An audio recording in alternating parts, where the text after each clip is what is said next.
नमस्कार शेतकरी मित्रांनो. सध्या ड्रॅगन फ्रूटचा लागवडीचा काळ सुरू होत आहे. आत्ता जूनमध्ये मोठ्या प्रमाणात लागवडी होणार आहेत आणि त्याच्यामुळं ज्या शेतकरी ड्रॅगन फ्रूटची लागवड करू इच्छित आहे त्या सर्व शेतकऱ्यांना माझी विनंती आहे की तुम्ही व्हरायटीचं योग्य सिलेक्शन करा. जर व्हरायटी योग्य तुम्ही निवडली नाही तर त्याचं तुम्हाला कारण ही जी कुठलंही ड्रॅगन फ्रूट किमान 15 ते 20 वर्ष याची लाईफ आहे. त्याच्यामुळं तुम्ही लागवड करताना खूप विचार करून लागवड करणं गरजेचं आहे. पूर्ण सगळा सेटअप वगैरे झाल्यानंतर तुमची व्हरायटी जर चुकीची लागवड केली तुम्ही तर तुम्हाला येणाऱ्या काळामध्ये उत्पन्न खूप कमी असेल. त्यामुळं जे कोणी शेतकरी नवीन लागवडकर आहेत त्यांनी प्रत्येक फार्मवर तुम्ही जिथून व्हरायटी घेणार आहात तिथले फार्म तुम्ही विजिट करा. त्याचं मदर प्लॅन्ट कसा आहे तुम्ही ते आधी चेक करा. त्याची ग्रोथ कशी आहे, किती दिवसात किती ग्रोथ झालेली आहे, सर्व गोष्टी चेक करूनच त्या नर्सरीवाल्याकडं रोप बुक करा. आत्ता आपला हा जो पाठीमागं प्लॉट बघताय तुम्ही सिवराडीचा आहे आणि हा पूर्ण आता याची एक छाटणी झालेली आहे. आता जी शेंडा मारलेला आहे आपण, कारण आत्ता सीझन जस्ट स्टार्ट होत आहे त्याच्यामुळे आपण हे शेंडा मारलेला आहे. आणि तुम्ही इथं बघू शकता मी कुठल्याही प्रकारचं केवलिन पावडर वगैरे मारलेलं नाही. आत्ता मी पूर्ण उन्हाळा आत्ता आज 19 तारीख आहे आजची, तर 19 तारीख मे 19 आहे. तुम्हाला केवलिन पावडर वगैरे मारलेली दिसणार नाही.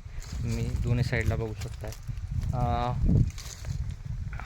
हे का दाखवतो मी, कारण केवलिन चायना क्ले पावडर न मारता ही तुम्हाला कॅनॉपी हिरवीगार अशी आहे. कुठल्याही प्रकारचं सनबर्निंग वगैरे झालेलं दिसत नाही. मला हेच दाखवायचं आहे की तुम्ही योग्य व्हरायटीचं सिलेक्शन केलं तर तुम्हाला कुठलंही शेडनेट, आता इथे बघू शकताय मी पूर्ण माझा सेटअप शेडनेटचा वगैरे करून ठेवलेला आहे. तरी मी शेडनेट टाकलेलं नाही. ज्यावेळेस मला गरज वाटेल त्याच वर्षी मी शेडनेट टाकणार आहे. फक्त सेटअप करून ठेवलेला आहे. सध्या तरी मला सिवराडीमध्ये अजून पण मला गरज वाटली नाही. हा माझा सिवराडीचा प्लॉट आहे आणि आजपर्यंत मला गरज वाटली नाही की इथे आपण शेणखत टाकावं किंवा चायना क्ले पावडर मारावी. मागच्या 2 वर्षाखाली मी एका बागेला मारली होती, पण त्याच्याहून मला कळालं होतं की पावडर मारायची गरज नाही.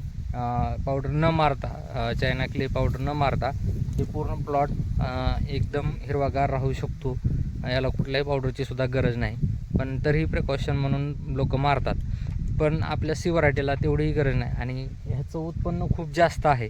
त्याच्यामुळे मी नवीन शेतकऱ्यांना माझी कळकळीची विनंती आहे, तुम्ही ड्रॅगन फ्रूटचं रोप बुकिंग करताना विचार करून करा. कुठल्याही शेतकऱ्याकडे किंवा नर्सरीवाल्याकडे तुम्ही करताना आपल्याकडं सध्या 50,000ची क्वांटिटी उपलब्ध आहे. त्यापैकी 15,000 बुकिंग आपण व्हिडिओ सोडायच्या आधी झालेला आहे.